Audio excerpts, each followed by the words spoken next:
आज मैं बच्चों आपको बता रहा हूँ पृथ्वी सम्मेलन के बारे में। जून सन 1992 ईस्वी में 100 से भी अधिक राष्ट्राध्यक्षों ने मिलकर के एक बैठक की। वो बैठक ब्राजील के शहर रियो डी जेनेरो में प्रथम अंतर्राष्ट्रीय पृथ्वी सम्मेलन में सभी लोग इकट्ठे हुए और विश्व स्तर पर उभरते हुए पर्यावरण संरक्षण, सामाजिक आर्थिक विकास की समस्याओं, इसका हल ढूंढने के लिए प्रयत्न किया गया। उसी पर विचार विमर्श किया गया। जैसा कि आप जानते हैं, पर्यावरण बहुत प्रदूषित हो रहा है। इससे बहुत प्रकार के रोग हो जा रहे हैं। तो पर्यावरण को कैसे शुद्ध किया जाए, किस प्रकार से पर्यावरण प्रदूषण पर नियंत्रण किया जाए, उस पर विचार किया गया। और आर्थिक विकास हमारे कैसे हों, आर्थिक विकास की वृद्धि हमेशा निरंतर बनी रहे, इसका विचार इस पृथ्वी सम्मेलन में किया गया।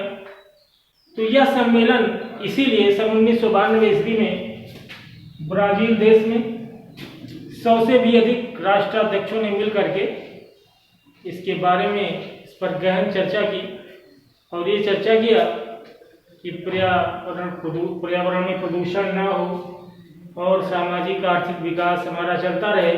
उसकी क्या समस्याएं हैं, क्यों सामाजिक आर्थिक विकास हो नहीं रहा है, इस पर गहन चर्चा की गई, इसका हल ढूंढा गया। फिर उसके बाद में मैं आपको बता रहा हूँ एजेंडा 21। एजेंडा 21 क्या है, इसके बारे में आपको बताऊंगा। उसी जगह पे ब्राजील शहर में ही एजेंडा 21 सन 1992 ईस्वी में ब्राजील के शहर रियो डी जेनेरो में ये सभी राष्ट्राध्यक्षों द्वारा कम से कम 100 से अधिक देश के अध्यक्ष थे, वहां पे इसको स्वीकृति दी गई। और इसका मुख्य उद्देश्य था, पहला तो पर्यावरण का संरक्षण था, दूसरा पर्यावरण को जो क्षति पहुंच रही है, जो नुकसान पहुंच रही है, उस पर विचार किया गया कि हमारे पर्यावरण को नुकसान ना रहे, पर्यावरण हमेशा स्वच्छ बना रहे।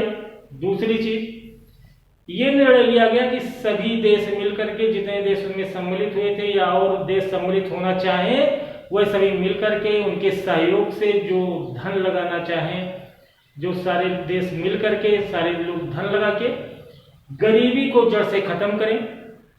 उसके लिए सभी देशों को सहयोग प्रदान करें। जो गरीब देश हैं वो अपने देश में गरीब व्यक्तियों की मदद करें, इस पर चर्चा किया गया।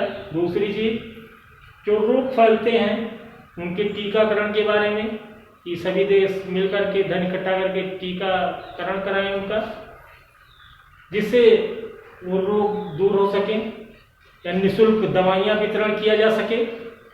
दूसरी चीज, जो महामारियाँ फैलती हैं, कि महामारी फैलती है तो गांव के गांव, इलाके के इलाके समाप्त हो जाते हैं, शहर के शहर समाप्त हो जाते थे।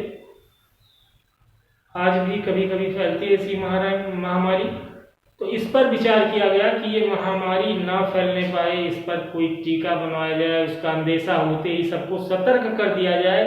अगर कोई महामारी आने का कोई कुछ भी लक्षण मिलता है तो सभी देश एकजुट होकर के उससे निपटने के लिए वैक्सीन तैयार करें, जिससे ये रोग ना उत्पन्न होने पाए, महामारी ना फैले, रोग समाप्त हो जाए जड़ से। तो यही उद्देश्य था एजेंडा 21 का, क्योंकि पर्यावरण को क्षति ना हो, गरीबी दूर हो, कोई रोग ना फैले, रोग अगर फैले तो उससे निपटा जाए, महामारी ना फैले, अगर फैले भी तो उससे निपटा जाए। यही था एजेंडा 21, जो कि ब्राजील के शहर रियो डी जेनेरो में इसको कम से कम 100 से अधिक राष्ट्राध्यक्षों ने मिलकर के इसको स्वीकृत किया था। दूसरी बात, आप देखिए संचित कोष क्या होता है। संचित का मतलब होता है इकट्ठा करना, कोष का मतलब धन या कोई भी चीज इकट्ठा किया जाए तो उसको कोष कहते हैं, संचित कोष कहते हैं। खजाना, संचित खजाना, इकट्ठा किया हुआ खजाना, कोई भी चीज इकट्ठा किया जाए तो उसको संचित कोष कहते हैं, इकट्ठा किया हुआ खजाना। यानी ये उस किसी संसाधन का वह अंश है कि जिसकी उपलब्ध तकनीकी से उपयोग किया जाता है। जैसे आप जानते हैं ये जो बिजली बन रही है ये नदियों द्वारा जल से बनती है, नदियों के जल से ये बिजली बन रही है।